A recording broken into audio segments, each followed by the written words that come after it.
সূরাতুল ফাতিহার এত ফজিলত তোমরা কি জানো? সূরাতুল ফাতিহা এত দামি একটা সূরা। কেউ যদি সূরাতুল ফাতিহা পরে পরে পরে পরে আমি আল্লাহর কাছে দোয়া করি, বান্দা চাইতে দেরি হবে, আমি আল্লাহ দিতে দেরি করব না। সুবহানাল্লাহ। বুখারী শরীফের 5700 নম্বর হাদিসে পয়গম্বর বলেন, সাহাবায়ে কেরাম একটা এলাকায় গেলেন, যাওয়ার পর ওই এলাকা একজন বড় ধরনের নেতা লিডার সাপে দংশন করলো। এলাকায় কোনো উজা খুঁজা পায় না, ডক্টর চিকিৎসক পায় না, দৌড়াইয়া আসছে। এ মসজিদের বারান্দার মানুষ, ও সাহাবায়ে কেরাম, তোমরা কেউ কি সাপের বিষ নামাইতে পারো কিনা? তখন সাহাবায়ে কেরামের মধ্যে একদল বলল আমরা পারি। তখন নেতার কাছে নিয়ে যাওয়া হয়। সাহাবায়ে কেরামের মধ্যে দু একজন সূরাতুল ফাতিহা পরে পরে ওই সাপের দংশনের জায়গায় থুতু মেরে দেয়। সাথে সাথে ওই নেতা সাপে দংশন করে নেওয়ালা ব্যক্তিটা সুস্থ হয়ে গেল। ওই নেতাটা এত খুশি হয়ে গেল, খুশি হইয়া এই সাহাবায়ে কেরাম কি অনেক ধনভাণ্ডার দিল, হাদিয়া দিল, তোহফা দিল। এবার সাহাবায়ে কেরামের মধ্যে সন্দেহ হলো, আমরা যেই যার ফুকটা দিলাম এর বদলতে এই ব্যক্তি আমাদেরকে এত হাদিয়া দিল, এটাকে খাওয়া আমাদের জন্য জায়েজ হবে কিনা? নবীজির কাছে গেলেন, নবীজি আমাদের তো এই একটা সমস্যা, আমরা যার ফুক দিলাম ব্যক্তি ভালো হয়ে গেল, আর আমাদেরকে এই উপঢৌকন অনেক কিছু খাবার দাবার হাদিয়া দিল, নবী বলুন এগুলো আমরা নিতে পারবো কিনা, খাইতে পারবো কিনা? নবীজি বললেন তোমরা কিভাবে যার ফুক দিয়েছ? ওনারা বললেন, সাহাবায়ে কেরাম বলেন, আমরা সূরাতুল ফাতিহা পড়ে এই সাপে দংশন ব্যক্তিটাকে আমরা জার ফুক করেছি, তাকে থুতু দিয়ে তার মলিন করে দিয়েছি, তার পাউটা আমরা মিশ করে দিয়েছি, মালিশ করে দিয়েছি, যার কারণে ব্যক্তিটা সুস্থ হয়ে আমাদেরকে এই উপঢৌকন হাদিয়াটুকু দিয়েছে। নবী বলেন তোমরা যে হাদিয়া পেয়েছো এটা খাওয়া তোমাদের জন্য জায়েজ, এমনকি আমি নবীর জন্য জায়েজ, তোমরা তো খাবেই, এর কিছু অংশ আমি নবীর জন্যও রেখে দাও। বলি না সুবহানাল্লাহ। সূরাতুল ফাতিহার ফজিলত মুফাসসিরিনে কেরাম জানাইয়া দেয়, কেউ যদি সূরাতুল ফাতিহা পড়ে পড়ে 7 বার পড়িয়া, 7 বার সূরাতুল ফাতিহা, 3 বার দুরূদ ইব্রাহিম পড়িয়া, যে কোনো নিয়তে যদি সেই দোয়াটা পড়ে পড়ে সূরাতুল ফাতিহা দুরূদের আমল করে করে যদি আমল করতে পারে, ওই সাহাবায়ে কেরামের আমলের মতো নবী বলেন আজও বান্দারা ঈমান আমল মজবুত থাকলে সেই ফলাফল পাবে। ঠিক কিনা? আসসালামু আলাইকুম ওয়া রাহমাতুল্লাহি ওয়া বারাকাতুহু।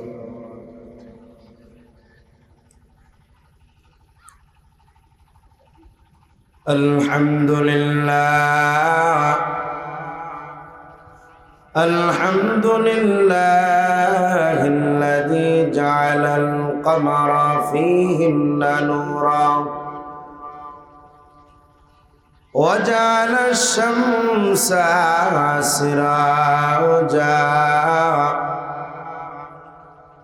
أما بعد فأعوذ بالله من الشيطان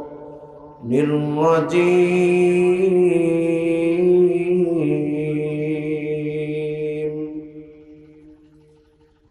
بسم الله الرحمن الرحيم.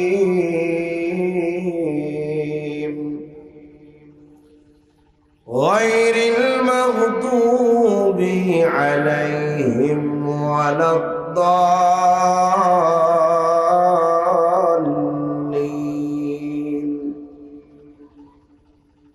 وقال النبي الصلاة والسلام لا يبقى على ظهر الأرض بيت مدر ولا أمر إلا أدخله الله كلمة الإسلام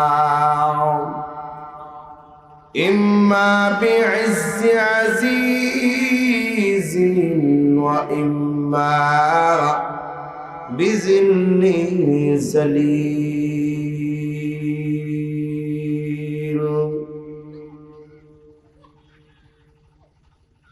सूरज ने दिया अपने शुआओं को पैगाम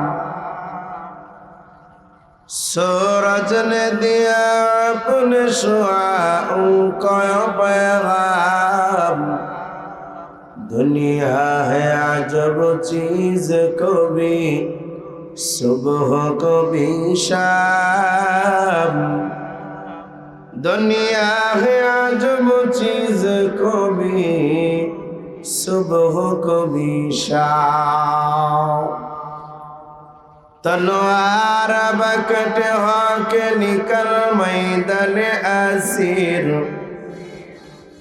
तलवार बकट होके निकल मैदान असीर दुश्मन के मुकाबिल को लगा नारे तकबीर दुश्मन के मुकाबिल तो लगा नारे तकबीर ला इलाहा इल्लल्लाह ला इलाहा সকলে জবান খুলে কালেমা শরীফ তেলাওয়াত করি লা ইলাহা ইল্লাল্লাহ লা ইলাহা ইল্লাল্লাহ লা ইলাহা ইল্লাল্লাহ লা ইলাহা বেলাল বলেন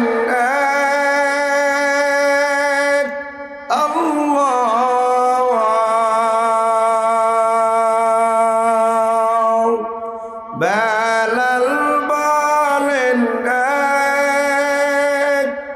আল্লাহ হাই হাই উমাইয়া বলে বারাও জ্বালাও হাই হাই উমাইয়া বলে বারাও জ্বালাও আমার আল্লাহ বলেন আজ বারাইল আল্লাহ বলেন আজ বারাইল জান্নাতেনি খোলো তালা লা ইলাহা লা ইলাহা ইল্লাল্লাহ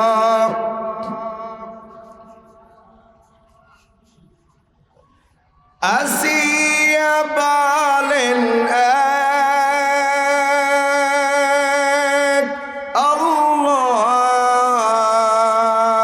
আল্লাহ আসিয়া বলেন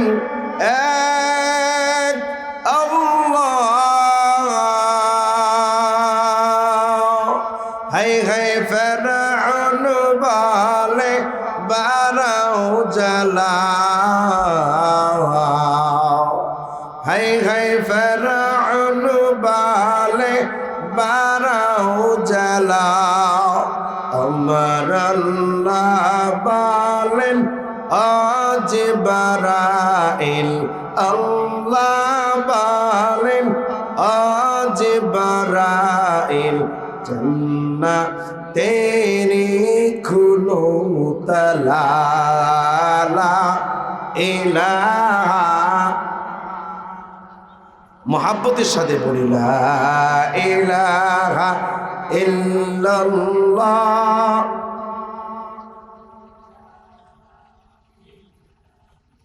আপনাদের এই আওয়াজে মনে হবে মুসল্লি নাই, মাহফিল তো হয়েছে, মানুষই মনে হয় নাই। বাহিরের মানুষজন মনে করবে এখন আর যায় কি হবে, কিছুক্ষণ পরে যায়। মানুষজন জমে নেই। আসলে আপনারা মাঠে আছেন তো? হ্যাঁ আছেন, আছে। একটু আওয়াজ দিয়ে পড়া যাবে লা ইলাহা ইল্লাল্লাহ, লা ইলাহা ইল্লাল্লাহ, লা ইলাহা, লা ইলাহা, লা ইলাহা ইল্লাল্লাহ মুহাম্মাদুর রাসূলুল্লাহ সাল্লাল্লাহু আলাইহি ওয়াসাল্লাম। নেহে কবরে ইহতিরাম আউশনা মোটের বাজার কেন্দ্রীয় জামে মসজিদের উদ্যোগী বাৎসরিক ওয়াজ মাহফিল সম্মানিত সভাপতি, প্রধান অতিথি, বিশেষ অতিথিবৃন্দ, আমন্ত্রিত উলামায়ে কেরাম এবং আমার সেরেতাজ উস্তাদ সমতুল্য মুরব্বী হযরত মাওলানা মুফতি আবু ইউসুফ সাহেব দামাত বারাকাতুহুল আলিয়া, খতিব মোটের বাজার কেন্দ্রীয় জামে মসজিদ মধুপুর টাঙ্গাইল, হযরতের সুবাদে সোহবতে আপনাদের এখানে আসা, আমাদেরকে যে মালিক আপনাকে আমাকে 10 মায়ের 10 সন্তানকে আপন হয়ে পেয়ারা নবীর বাসায় জান্নাতের বাগানে আশার বাসার তৌফিক এনায়েত করেছেন, জবান খুলে কালেমাতুশ শুকর আদায় করি, মুজাহিদের পরিচয়ে এমন উচ্চ আওয়াজ দিব বাহিরের মানুষ যেন জানতে পারে ভিতরে আমরা অনেক আছি। বাহিরে তোমরা যতই আছো, ভিতরে আমরা অনেক আছি। কথা বলেন ঠিক কিনা? চিল্লায়া বলি আলহামদুলিল্লাহ। আরো জোরে বলতে হবে আলহামদুলিল্লাহ। লক্ষ কোটি দরুদ সালাম আকে নামদার তাজদার মদিনা মুহাম্মদ আরবি সাল্লাল্লাহু আলাইহি ওয়াসাল্লামের দরবারে। সম্মানিত হাজিরিন, আমি আপনাদের সামনে কোরআন কারীমের সুপ্রসিদ্ধ একটি সূরা, সবচেয়ে শ্রেষ্ঠ সূরা, এর সর্বশেষ আয়াতে কারিমা তেলাওয়াত করেছি, যেটা আমরা প্রতিনিয়তই প্রতি রাকাতে নামাজে আমরা পড়ি। আলহামদু সূরা যখন সূরাতুল ফাতিহা পড়ি, সর্বশেষ আয়াতটা আমরা পড়ি। এই আয়াতটাই আমি আপনাদের সামনে তেলাওয়াত করেছি। সাথে সাথে সহিহ ইবনে হিব্বান নামক কিতাবে 6701 নম্বর হাদিসে পাক তেলাওয়াত করেছি। এই আয়াত এবং হাদিস থেকে খুব সংক্ষিপ্ত পরিসরে আমি আলোচনা করব। ওমা তাওফিক ইল্লা বিল্লাহ। আমি যেই সূরার আয়াতটা আপনাদের সামনে তেলাওয়াত করেছি, এই সূরাটা হলো মুফাসসিরিনে কেরাম বলেন কোরআনের সর্বপ্রথম সূরা। আবার এই সূরার নাম কোরআনের ভাষায় সূরাতুল ফাতিহা, যেটা আমরা সহজ বাংলা বুঝি আলহামদু সূরা। এই শুনেন নাই? সহজ বাংলা আমরা কি বুঝি? আলহামদু সূরা। আর কোরআনের ভাষায় সূরাতুল ফাতিহা, সূরায়ে ফাতিহার সূরা। এই সূরার একাধিক নাম আছে, অসংখ্য অগণিত নাম আছে, তবে প্রসিদ্ধ সাবঈ সানা অর্থাৎ সাবে মাসান যেটাকে বলা হয়েছে, 7টা নাম প্রসিদ্ধ আছে। আমি সেদিকে যাব না। আমি যেই সূরাটা আপনাদের সামনে সূরাতুল ফাতিহা তেলাওয়াত করেছি, এই সূরার আমি কিছু ফায়দা অর্থাৎ 5টা ফায়দা আপনাদের কাছে বর্ণনা করে আমি আমার মূল আলোচনায় চলে যাব।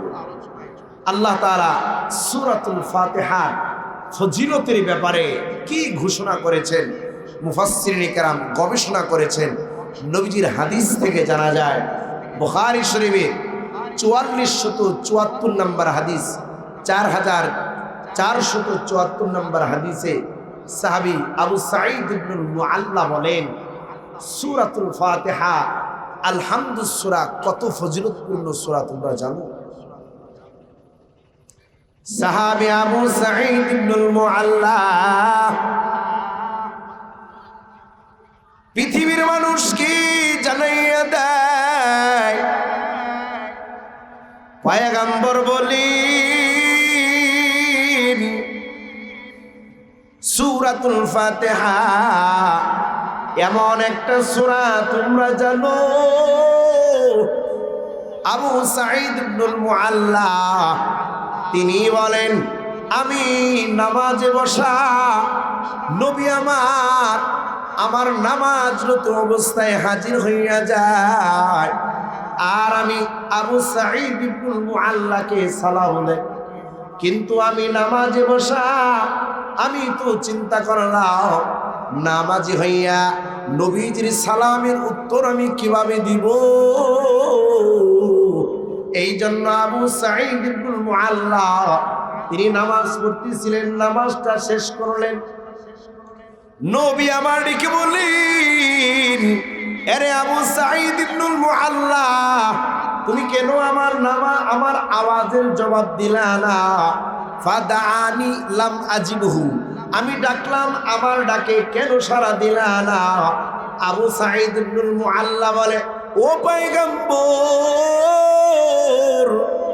হাদিসের ভিতরে আমি জানলাম নামাজি ব্যক্তি বাহিরে মানুষের সালামের জবাব দিতে পারে না, আমি কেমনে জবাব দিব? নবী বলেন, এ আবু সাঈদ ইবনুল মুআল্লা, তুমি কি জানো না আলাম ইয়াকুলিল্লাহ, আল্লাহ কি বলে নাই ইয়া আইয়ুহাল্লাযীনা আমানু ইজতানিবু আল্লাহু ওয়ালির রাসূল, আল্লাহ এবং তার রাসূল যখন কাউকে ডাক দেয় ওই বান্দার উপর আবশ্যক হয়ে যায় তার ডাকে সাড়া দেওয়া। সুবহানাল্লাহ। তুমি কি এটা জানো না? আমি তো তোমাকে ডাকছিলাম, তুমি নামাজ এর মাঝে আমার ডাকে সাড়া দিতে। আবু সাঈদ ইবনুল মুআল্লা বলেন, নবীজির সাথে মোলাকাতের পর নবী আমার ডেকে বলেন, লাউ আল্লিমান্নাকা সূরাতান হিয়া আযামুস সুওয়ারি ফিল কুরআন। এ আবু সাঈদ ইবনুল মুআল্লা, আমি তোমাকে আজকে এমন একটা সূরা শিক্ষা দিব যেই সূরাটা কোরআনের মধ্যে সবচেয়ে শ্রেষ্ঠ সূরা। সুবহানাল্লাহ। নবী আমার ডেকে বলেন, এ আবু সাঈদ, জানো কোন সেই সূরা? সেই সূরা হলো সাবঈ মাসানি, 7 আয়াত বিশিষ্ট একটা সূরা। ওই সূরার নাম হলো সূরাতুল ফাতিহা। সুবহানাল্লাহ। কোরআনে 114টা সূরার মধ্যে সবচেয়ে শ্রেষ্ঠ দামি মর্যাদাপূর্ণ সূরা নবীজি বলেন সূরাতুল ফাতিহা। বলি না সুবহানাল্লাহ। 2 নম্বর ফজিলত পয়গম্বর জানায়া দেয়, মুসলিম শরীফের 1762 নম্বর হাদিসে সাহাবী আবু হুরায়রা বলেন, জিবরিল আমিন নবীর সামনে হাজির হয়ে গেল। বাইনামা জিব্রাইল, একবার জিব্রাইল নবীজির সামনে হাজির হয়ে গেলেন। কাঈদুন, নবী যখন বসা ছিলেন, জিব্রাইল সালাম দিয়া বলে, আ পয়গম্বর, আপনি কি করেন? নবী বলেন, আমি বসে তাসবিহ জপতেছি। জিব্রাইল আমিন বলেন, ফি হাযা বাবুম মিনাস সামা। ও পয়গম্বর, আকাশের দিকে তাকাইয়া দেখেন, নাযালা মালাকুম মিনহু, ওই আকাশ থেকে একটা ফেরেশতা আপনার দরবারে হাজির হয়ে গেছে। সুবহানাল্লাহ। নবী আমার তাকাইয়া দেখেন আল্লাহর একটা ফেরেশতা জমিনে নবীর সামনে হাজির হয়ে গেল। জিব্রাইল আমিন বলে, ও পয়গম্বর, এই জিব্রাইল, এই ফেরেশতাটা এমন যে আসমানের দরজা দিয়া ফেরেশতাটা আসলো, লাম ইফতা কত্তু ইল্লাল ইয়াউম, ওই আসমানের দরজা ইতিপূর্বে কোনোদিন খোলা হয় না। অর্থাৎ এই দরজা দিয়ে একমাত্র এই ফেরেশতাটাই আপনার কাছে আসলো।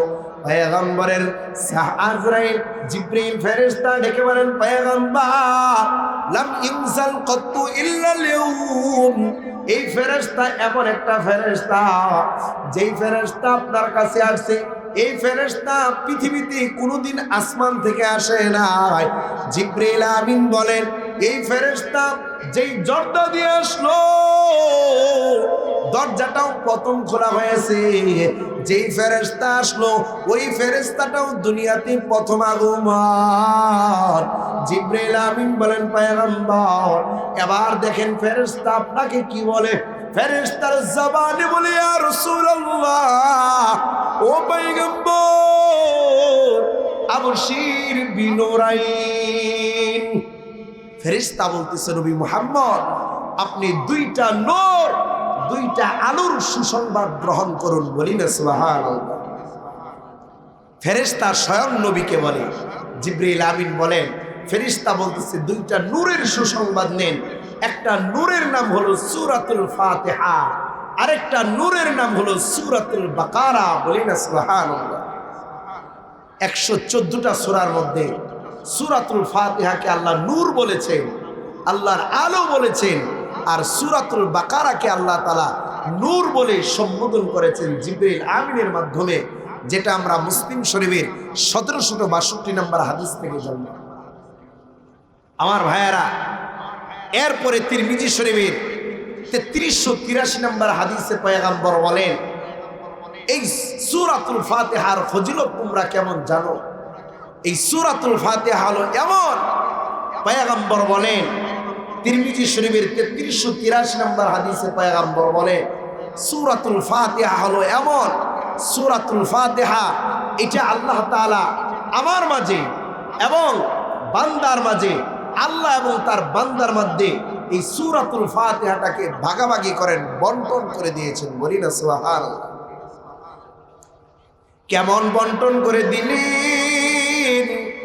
পয়গম্বর বলেন, কসসমতু বাইনি ওয়া বাইনা আবদি,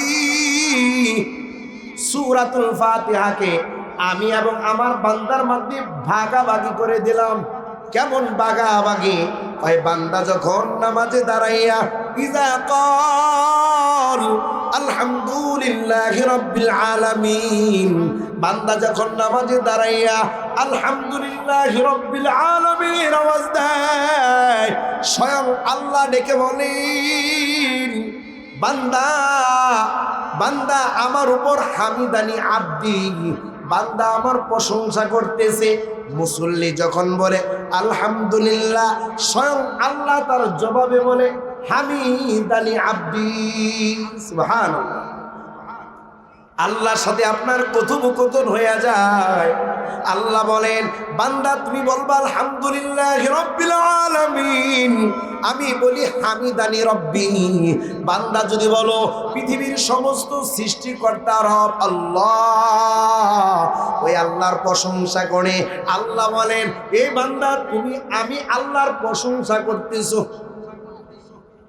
আপনি যদি চেয়ারম্যানের সামনে গিয়া এমপি সাহেবের প্রশংসা করে, আর এমপি সাহেবও আপনার প্রশংসার সমর্থন করে, যে এই আল্লাহর বান্দা যা বলতেছে সব ঠিক, অমুক এলাকায় যা যা করছি, এই বান্দা আমার ভক্ত যা বলতেছে, আমি এমপি সাহেব চেয়ারম্যান সাহেব তাই করেছি, তোমরা এর সমর্থন করো। বলি না সুবহানাল্লাহ। তাহলে আপনার কেমন লাগবে যে আমি এমপি সাহেবের যে অনুদান, যেই তার কাজগুলো করেছে, আমি সবগুলো বলেছি, এমপি সাহেব আমার সততা যাচাই করেছেন, আমাকে সত্যবাদী বলেছেন, আমাকে সমর্থন দিয়েছেন। বলেন দেখি আপনার মাঝে আর এমপি মহোদয়ের মাঝে সম্পর্ক গভীর হবে কি হবে না?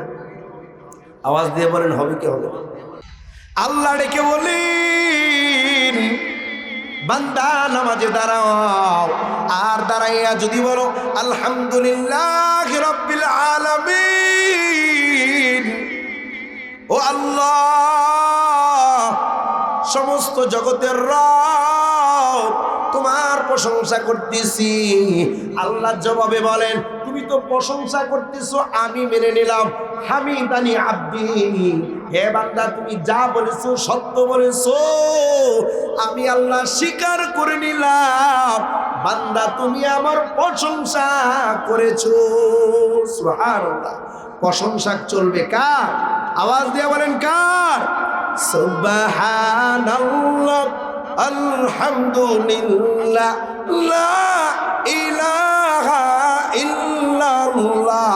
বলো সুবহানাল্লাহ আলহামদুলিল্লাহ লা ইলাহা ইল্লাল্লাহ। তুমি বাঁচাও তুমি মারো, অভিরত ক্ষমা করো। তুমি বাঁচাও তুমি মারো, অভিরত ক্ষমা করো। ধরার যে জন তাকে ধরো, তোমার মুঠোয় সবই আল্লাহ। সুবহানাল্লাহ আলহামদুলিল্লাহ লা ইলাহা ইল্লাল্লাহ। সুবহানাল্লাহ আলহামদুলিল্লাহ লা ইলাহা ইল্লাল্লাহ। হবে কার? আওয়াজ দিয়ে বলেন কার? আল্লাহ জানায়া দেয়, এ বান্দা তুমি যখন বলো আর রহমানির রহিম, আল্লাহ জবাব দেয় তুমি তো বলেছো দয়াময় আল্লাহ রহমানুর রহিমের প্রশংসা। আল্লাহ বলেন আসনা আলাইয়া আব্দি, এ বান্দা তুমি আমার প্রতি সানা পড়েছো, প্রশংসা করতেছো, আমি মেনে নিলাম। আল্লাহ বলেন তুমি যখন বলবা মালিক ইয়াউমিদ্দিন, এ বান্দা তোমার জবাবে আমি আল্লাহ বলি মাজ্জাদানি আব্দি। তুমি যে বললা সমস্ত দিনের মালিক আল্লাহ, আমি বললাম এ বান্দা তুমি আমার মর্যাদার প্রশংসা করেছো। সুবহানাল্লাহ। বান্দা যখন বলো ইয়াকা নাবুদু ওয়া ইয়াকা নাস্তাঈন, আল্লাহ ডেকে ডেকে বলেন, আল্লাহ ডেকে ডেকে বলেন বাইনি ওয়া বাইনা আব্দি ওয়া লি আব্দি মাসালা। এ বান্দা তুমি বলেছো আল্লাহ তোমার কাছেই পানা চাই, আয় আল্লাহ তোমার কাছেই সাহায্য চাই, আয় আল্লাহ তুমি আল্লাহর গোলামি করি, তুমি আল্লাহর ইবাদত করে, তুমি আল্লাহর কুদরতি পায়ে সাজদা দে। আল্লাহ বলেন বান্দা তুমি যখন বলেছো আমি আল্লাহর গোলামি করো, আমি আল্লাহকে মালিক মানো, আমি আল্লাহর আমল করো, আমি আল্লাহর কাজ করো, অতএব কারণে এ বান্দা তুমি আমার গোলামি করবা, আমাকে মালিক মানবা, আমাকে মালিক মানবা, আর আমি তোমার শ্রমিককে কিছু দিব না। এইটা বান্দার রবের পরিচয় হতে পারে না, ঠিক কিনা?